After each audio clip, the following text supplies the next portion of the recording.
G'day guys, Troy from MoTackle Outdoors. The Molix shad is one of the hottest barra lures going around at the moment. So I'm going to show you how to turn it from this to this.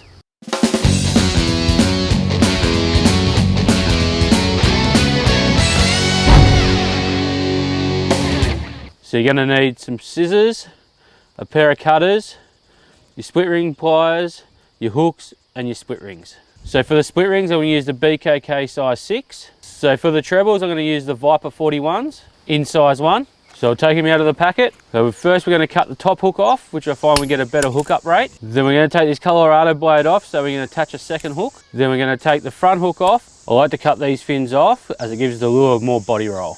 Now it's ready to rig.